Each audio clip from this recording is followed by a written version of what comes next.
Bossman, frère, Bossman, Rafinha, R11, sua casa, seu jogo. Regardez l'état de la baraque, quoi. Bonjour à tous, bienvenue dans une nouvelle vidéo sur Nustiki Taka. Le Barça s'est imposé 5 buts à 4 sur le terrain du Benfica. On va débriefer du coup cette rencontre comme d'habitude. Comment ça va, Sacha? Écoute, t'as envie de me dire comme d'habitude, il n'y a rien qui est comme d'habitude, Pierrot. Exactement. Déjà, c'est ton retour et ça fait plaisir. Honnêtement, Tanguy qui est encore là, bonsoir à tous, parce qu'on imagine que vous allez le regarder dès le début. Il y a un mot qui me vient à la tête, c'est en anglais, c'est roller coaster. Tu vois, c'est vraiment les montagnes russes. Quel match de dingue on a vécu, Tanguy. Qu'est-ce que t'en penses? Que d'émotions. Ça m'a retourné le cerveau, ça m'a retourné le cœur. Ce match était fou, comme on les aime, quoi. Ce match était fou. Bon, vous avez vu dans cette petite intro qu'on a fait, je vous ai montré un peu l'état du canapé. La vidéo, elle va servir justement d'intro. Mais ce pauvre L'état du canapé, le pauvre. Ce canapé, il souffre. Voilà. Ce canapé, il souffre. Là, on l'a remis en place un peu. Bah, on va commencer par ce que tu disais, par le plus important. Chapeau, monsieur Hansi Flick. Ah oui. C'est vous, c'est la victoire de Hansi Flick aujourd'hui, Sacha. Dankeschön, Herr Flick.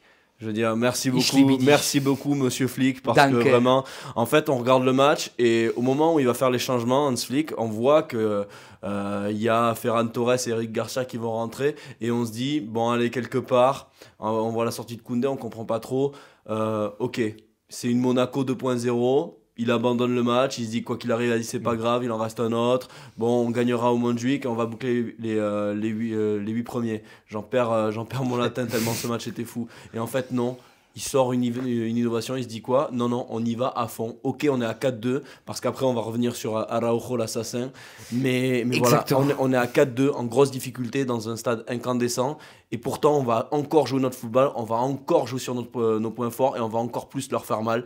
Et au final, qu'est-ce qui se passe? On a un Frenkie, on a un Fermin qui font une entrée pour moi très bonne, parce qu'à partir de ce moment-là, le Barça était beaucoup plus dans le camp du Benfica qu'il ne l'était précédemment. Et puis on a un Barça qui enchaîne avec un troisième but, bien provoqué par le penalty de Lamine Yamal, un quatrième avec Eric Garcia, tu l'avais annoncé, et ce cinquième dans la folie générale avec...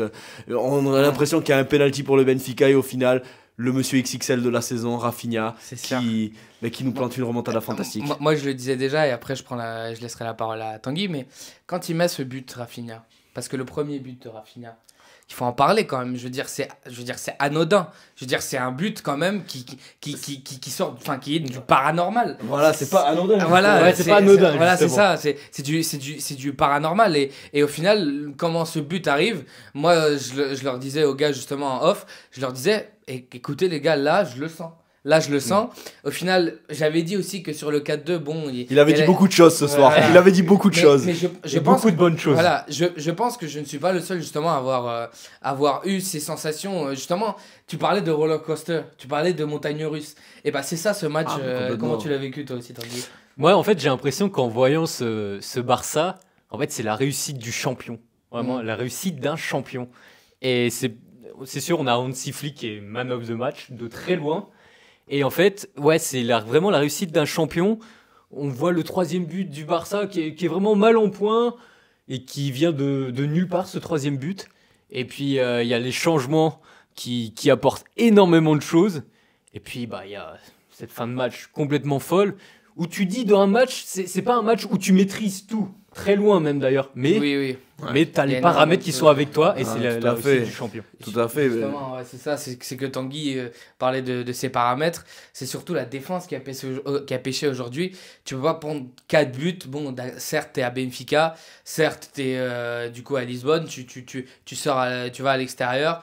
Tu es dans un stade quand même qui impose un peu parce qu'on disait en avant-match que c'était un beau stade, tout ça. Mais au final, Flick a vu la lumière.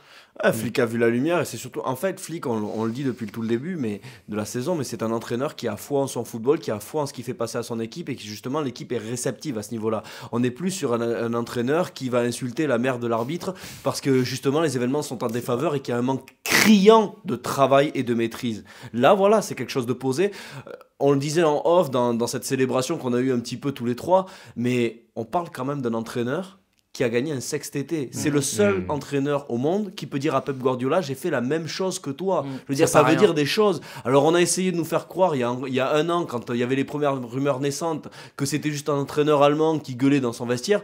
On parle d'un monsieur, de quelqu'un qui connaît ce qu'il fait et qui a foi en ce qu'il fait, qui aujourd'hui le prouve et qui permet au Barça de faire un match dont on se souviendra. C'est un match dont on va se souvenir quoi qu'il arrive. Et c'est un match qui a été gagné par le football, par les idées, par des convictions.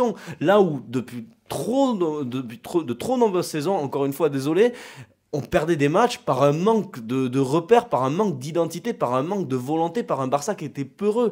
Et là, aujourd'hui, voilà, encore une fois, Flick, pour moi, il a eu tout juste dans ses changements. Vraiment, l'entrée de Frenkie de Jong et de Fermin, pour moi, ça a posé les bases d'une équipe qui est allée encore plus vers l'avant. Alors, vous l'avez parlé, c'est vrai qu'il y a eu cette défense-là. Koubarsi, il démarre son match un peu dans le dur avec ce premier but dès la première minute. Ensuite, il y a un gros crocage de Benfica, mais pareil, il est un peu derrière. Maintenant Tanguy, moi j'ai envie de te lancer sur Araujo. On en a un peu parlé, Araujo à Getafe. Sincèrement, il a failli coûter très très très très cher le capitaine ce soir. Ouais. Par où commencer avec Araujo? J'ai envie de commencer par la fin parce que tu te dis, même quand on marque ce 5e but, eh ben, on a cette frayeur avec Araujo. On se dit, est-ce qu'il fait faute dans la surface avant le but de Rafinha? Ça veut tout dire en fait. Justement du sentiment que fait régner Araujo en fait dans cette défense. Aujourd'hui, c'est un défenseur qui inspire la peur. C'est compliqué parce que autant sur Araujo, je pense que beaucoup de choses ont été dites. Bon, il y a eu forcément les rumeurs de transfert qui maintenant, je pense que tout le monde se sont dissipées. Moi, c'est vrai qu'on posait un peu le débat en début d'année, justement, autour du Montjuic. Et moi, quand je parlais avec les gens, ils me disaient, écoutez, moi, j'ai oublié ce qui s'est passé avec Araujo lors de ce fameux match contre le PSG. Moi, c'est pas tellement le fait qu'il y ait eu ce match-là au PSG, c'est que pour moi, ça sert quand même de précédent. Parce qu'il y a quand même des limites sur ce joueur qui est Araujo. On le sait, à la relance, il est pas... en fait, le truc, c'est que le Barça veut jouer à quelque chose dont Araujo ne peut pas jouer. C'est-à-dire que le Barça veut jouer justement ce football qu'on connaît tous à la relance avec des joueurs de qualité comme Inigo Martinez, par exemple, toi t'en parlais en off. Inigo Martinez qui est un joueur de Liga, c'est ce que tu disais, reprends tes mots. Et c'est un joueur qui arrive justement à casser des lignes avec ses passes, qui arrive à porter le ballon jusqu'à des fois même le milieu de terrain et au-delà. Et Araujo, tu sens que ça, il a essayé pendant plusieurs matchs de le faire, mais il n'y arrive pas, c'est pas dans sa nature. Voilà. Il n'est pas né avec ce football-là. J'ai envie de te dire que Araujo, en fait, que quelque part, alors vous me direz, Araujo, il parle aussi espagnol, évidemment, mais ce que je voudrais dire, c'est que Inigo Martinez, c'est un basque. Koubarsi, c'est un catalan. L'un parle basque, l'un parle catalan. C'est pas le même style de défenseur, mais c'est l'école espagnole, quoi qu'il arrive. Oui. Techniquement, ils se comprennent. Il y a cette même essence de football. Il y a des variances. Vous les comprenez évidemment, mais ce que je veux dire, voilà, ce sont deux joueurs qui sont complémentaires. La complémentarité avec Araujo, pour moi, elle est nulle. Avec Koubarsi, c'est trop différent et il y a un joueur qui est trop défaillant. Il y a un joueur qui est trop défaillant et c'est surtout moi ce que je disais depuis le début et on en parlait des fois quand on faisait des débriefs avec Ballot, avec d'autres personnes aussi. C'est que pour moi c'est indispensable par rapport à ce que je viens de dire avant ce que tu as dit. C'est que pour moi c'est indispensable qu'il y ait un défenseur au Barça qui ait un pied gauche. Pour qu'on puisse relancer, qui est un joueur avec un pied gauche, c'est un joueur avec un pied droit, pour pouvoir bien relancer des deux côtés, et en définitive, pour avoir une défense plus sûre, Tanguy. Moi, je vous suis totalement sur Araujo. Alors, c'est un joueur que j'adorais comme nous deux, enfin comme nous tous, à ses débuts au Barça. Et puis moi, je me demande comment on peut passer d'un statut, on se dit, Araujo, intocable, capitaine, vraiment, à une telle déchéance. C'est un désamour que vit le Barça avec Araujo, c'est très compliqué. Et bon, moi je voulais parler aussi d'un autre joueur, on continue un peu sur la défense. Moi je voulais parler de Baldé quand même. Ah, je pensais que tu allais nous lancer sur Chesney. On va avoir un petit débat sur Chesney. Oui, on va en parler. Vas-y, Baldé. Mais je pense que sur Baldé quand même, il faut... parce qu'en fait, Baldé, c'est pour moi un de ces latéraux modernes. C'est-à-dire, c'est un de ces latéraux qui, certes, n'est pas très bon en défense, parce qu'il faut le dire, il a quand même des erreurs en défense, mais sur l'attaque, quand il est bien physiquement, quand il arrive à être performant, il peut t'apporter énormément. Ah bah tout à fait. Je veux dire, c'est un joueur qui a eu énormément de difficultés. Moi, je l'ai dit après son match face aux Betis, j'étais dans les tribunes au Benito Villamarín. Je trouvais que c'était un match lamentable de sa part. C'est un joueur qui a connu des bas très très bas cette saison, mais force est de constater quand même que son Classico en Supercopa, il l'a largement réussi. Et là, face à Retafe, moi je l'ai trouvé intéressant. Et ce soir, chapeau. Ce soir, vraiment chapeau, il était vraiment dans le tempo, il apportait beaucoup de vitesse. On sent qu'aujourd'hui, Pedri le resserre à nouveau. On sent que c'est un joueur qui s'est peut-être remis en question, qui arrive à retrouver sa cohérence dans ses efforts. Et vraiment, bah, écoute, Baldé, je pense qu'on va pas non plus en faire 10 minutes dessus, mais voilà, c'est très encourageant et ça fait plaisir parce que c'est un joueur qu'on apprécie énormément. Deuxième au Golden Boy quand même. C'est un joueur de la Masia. C'est un joueur de la Masia. Et si on retrouve un Baldé comme on l'a eu pendant la saison du titre avec Xavi, je pense que ça peut nous donner de très belles perspectives pour la saison prochaine. Allez, pour la saison prochaine, pour cette fin de saison, pardon, et pour la saison prochaine aussi. Bien sûr. Un petit coup sur Chesney et puis on parle des protagonistes de devant, ça vous dit les gars? Allez. Allez, Chesney. Alors, justement, sur Chesney, il y a beaucoup de choses qui ont été dites par rapport à les buts. Là, on revoit devant nous le fameux penalty. Alors, pour moi, de une, il n'y a pas penalty. Il n'y a pas Voilà, il y a pas penalty. Il y a eu un gros débat entre nous. Il y a eu un gros débat pendant le match parce que moi, je disais que cette sortie de Chesney n'est pas totalement maîtrisée. Sacha va donner son avis sur ce sujet-là. Mais moi, en définitive, la chose que je veux dire sur Chesney, c'est que bien évidemment, c'est un meilleur gardien qu'Iñaki Peña, ça, personne n'en doute. Et son sauvetage face à Di Maria le prouve. Son sauvetage face à Di Maria, à la fin, justement, le prouve. Mais, encore une fois, malgré ce que tu as dit du sauvetage de Di Maria, je sais pas si c'est parce qu'il n'arrive pas à s'entendre avec sa défense. Parce que justement, il y a ce manque de communication aussi. Il y a deux situations. Voilà, il y a deux situations comme ça. C'est quand même. Alors, justement, peut-être que c'est dû à que, avec cette défense, Araujo, Cubarsí, il n'arrive pas à s'entendre. Mais en tout cas, il y a un vrai problème de communication. Donc, je sais pas si c'est le joueur en question ou si c'est un problème de communication. Mais en tout cas, il y a un problème au niveau du goal. Et je laisse justement Tanguy sur ça. Pour moi, Szczęsny, il est un peu à l'image du Barça ce soir. Genre, c'est un grand joueur, comme le Barça était grand ce soir. Mais c'est ça, il a connu ce soir les montagnes russes totalement. Encore une fois. En fait. Et tu parlais d'ailleurs très bien de la parade qu'il fait sur Di Maria. On a 4 partout à ce moment-là. C'est décisif. Di Maria peut offrir le match. Et on se l'est dit en aparté. C'est Iñaki Peña, malheureusement, le 5-4 ce soir, il est dans l'autre camp. Exactement, et il va falloir voir un petit peu dans les prochains matchs si ces problèmes de communication persistent, parce que mine de rien, avec Baldé, avec Araujo, pour moi Araujo est 100% fautif, et ça se voit sur son body language, ça se voit sur son sourire un peu de dégoût, mais pas tellement qu'il esquisse. Contre son camp, voilà. Mais bon, avec Baldé, à voir si ça se reproduit, parce qu'il a eu des problèmes sur ses sorties premièrement, là il y a eu ça, mais après quoi qu'il arrive, c'est un gardien, il sait ce qu'il fait. Moi, voilà, sur le penalty, en fait, c'est un gardien qui sait que à mon sens, s'il reste sur sa ligne, il est foutu parce qu'il y en a un, il peut l'aligner, il est à bout portant, ou alors il peut la passer et il est mort, un peu comme sur le premier but. Il sait qu'il est quoi qu'il arrive, il est mort. Et il maîtrise sa sortie. Dans le sens où il maîtrise sa sortie parce qu'il ne touche pas l'attaquant adverse qui va jusqu'à la simulation. Il ne le touche pas, il est en maîtrise, il veut juste gêner. Simulation. Bon, j'ai pas trop compris la décision de l'arbitre. Au final, le Barça s'en est sorti. Et il s'en sort pourquoi le Barça? Allez, on va finir sur Rafinha parce que vous le savez qu'on l'adore et on finira avec le meilleur pour la fin. Exact. Mais Papy Robert. Papy Robert aujourd'hui, il avait quand même des cannes, il a 2 pénaltys, et les 2 pénaltys, il te remet dans le match sans trembler. Sans trembler, et moi c'est justement ce que je demandais à Robert Lewandowski. Sur le match, c'est vrai que sur certaines actions, j'aurais pu en demander plus à Robert Lewandowski. Maintenant, moi où je sais que je l'attends, c'est sur ce genre de situation. J'en parlais sur les pénaltys en off. Les pénaltys, c'est un exercice qui pour moi prouve vraiment les joueurs d'expérience, les grands joueurs. Ligue des Champions. Voilà, Ligue des Champions. Et sur ce genre d'exercice-là, Robert Lewandowski ne trempe pas. Ouais, et moi j'ai envie de souligner aussi son rôle dans le pressing. Il a été le leader dans le pressing. Et c'est en partie grâce à lui aussi, en deuxième mi-temps, qu'on a vu, vu que c'était le premier joueur à presser, le Barça était plus haut. Et on sentait même déjà fin de première, c'était le premier à enclencher le pressing. Il a récupéré des ballons importants. Et son rôle majeur sur les pénaltys, ça ne trompe pas. C'est ça, et bon, là nous, on est en train de voir aussi un peu le résumé. On voit ce but de Rafinha. J'aimerais juste, pour terminer sur Lewandowski, 28 buts cette saison. il a d'ores et déjà dépassé son total de l'année dernière, toute compétition confondue.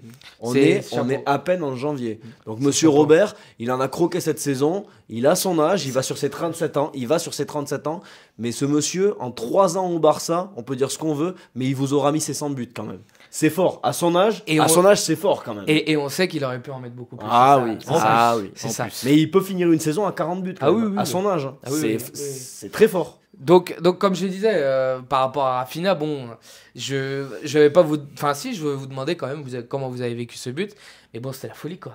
Ah bah évidemment, parce qu'en plus, les buts que met Rafinha aujourd'hui, c'est tellement à l'image de sa saison. Il est tellement sur un nuage, c'est-à-dire que quelque part, il y a ce premier but qui est donc le but du 3-2, où le dégagement du gardien, Rafinha ne s'y attend pas, ça lui tombe sur la tête, ça lui percute la tête, et au final, ça va limite dans la lucarne. C'est incroyable que ce but-là rentre. On sent que c'est vraiment un joueur qui, cette saison, il marche sur l'eau. Et puis le dernier, il est à l'image de ce qu'il est aussi, c'est-à-dire que mine de rien, il y croit jusqu'au bout, il se bat, il est au pressing de la première à la dernière minute. Il a des cannes cette saison de feu, il a du feu dans les jambes, Rafinha, et il dépose un peu son défenseur. À la fin, ça finit en 1 contre 2, voire 1 contre 3 avec le gardien. Il efface le premier, il arme, il prend en contre-pied le gardien, il marque, et c'est lui la référence. C'est le Barça de Rafinha ce soir en attaque, parce qu'on a eu un Lamine Yamal qui était légèrement en dessous. Voilà, il apprend, il a 17 ans, ça arrive. Mais Rafinha, encore une fois, Rafinha Ligue des Champions, si je me trompe pas, maintenant il a 8 buts en 7 matchs cette saison, que des buts décisifs. Et ce soir, il te donne un succès qui permet au Barça de théoriquement valider sa 2e place. C'est validé pour le Barça. Est-ce que c'est validé pour toi le match de Rafinha? C'est... Dans son ensemble, en fait, tu vas te dire, c'est vraiment typique il vit la saison de sa vie. C'est ça qu'en fait, tu dis, en voyant son match, comme l'a si bien dit Sacha, son but du 3-2, tu te dis, il vient de nulle part. Ça a été ça, Rafinha, tu vois, de cette saison. Mais il y a ça aussi, il y a ce déclic. Le petit éclair de génie. Avec Ronaldinho, depuis qu'il a enlacé Ronaldinho. Hein. Depuis ce fameux match, justement, au Parc des Princes. C'était un match spécial pour toi? C'était un match spécial pour moi, je l'ai vu depuis les tribunes. Et cette accolade avec Ronaldinho, je vais pas vous mentir, j'ai senti un petit truc ce jour-là. Ouais. J'étais vraiment sur un piédestal. Maintenant, le truc, c'est que justement, le Barça, faut qu'il continue justement sur cette ligne-là. Ouais. Comme Pedri, excuse-moi, je sais que tu allais conclure, mais là, franchement, en fait, on pensait conclure sur Rafinha, mais là, Pedri, désolé les gars, ça m'est venu dans la tête, mais encore une fois, Pedri transformé cette saison grâce à Hansi Flick et grâce à son staff. Il fait tous les matchs, de la première à la dernière des minutes, il a du gaz, et qui c'est qui fait la passe pour Eric Garcia qui met le 4-4? C'est Pedri, il est toujours d'une justesse. Mine de rien, c'est lui qui sonne aussi un peu la révolte en seconde période avec son premier tir cadré quand il y a encore 3-1. Alors ok, c'est vrai que le gardien la capte, mais il y va, il montre un peu, il a du peps, c'est le référent au milieu, c'est celui qui ne sort pas. Et voilà, un grand Pedri fera un grand Barça, ça fait plaisir de l'avoir à ce niveau. C'est vrai que Pedri... Et je pense que j'ai terminé. Non, mais je pense que tu fais bien justement de me couper sur ça et de finir un peu sur Pedri, parce que Pedri, c'est aussi un peu ce que disait Tanguy, c'est l'image de ce Barça. Ouais. C'était un Pedri qui, moi, personnellement, j'avais un peu perdu espoir en lui. J'avais un peu des doutes justement sur ce terrain-là, et au final, il commence à prouver. Je vais quand même laisser Tanguy parler sur Pedri et après on en finit. Mais vas-y Tanguy sur Pedri. C'est pas un secret, moi Pedri, c'est clairement mon chouchou. Sacha en a parlé avec le but d'Eric Garcia. J'ai même envie d'évoquer le penalty qu'obtient Lamine Yamal. C'est Pedri qui fait la passe. On a revu l'action tout à l'heure à la télé au résumé. Et il est là aussi à l'origine. Et moi, c'est un joueur que je trouve extraordinaire, à l'image de cette rencontre qui a été extraordinaire. Un grand Barça, un Barça extraordinaire, un Pedri extraordinaire, un Rafinha extraordinaire, et surtout un Hansi Flick extraordinaire. On espère justement que ça va continuer pour le Barça. Après, on va dire ce match, Retafe un peu dans le dur. Il y a eu ce trophée quand même en Supercoupe qui, je pense, a donné du crédit, même s'il n'en avait pas besoin, Hansi Flick. On espère justement que ce Barça va aller de l'avant. Nous, on vous remercie encore une fois pour cette vidéo. Je vous remercie aussi vous deux. Comme d'habitude, les gars, merci à tous et Visca Barça.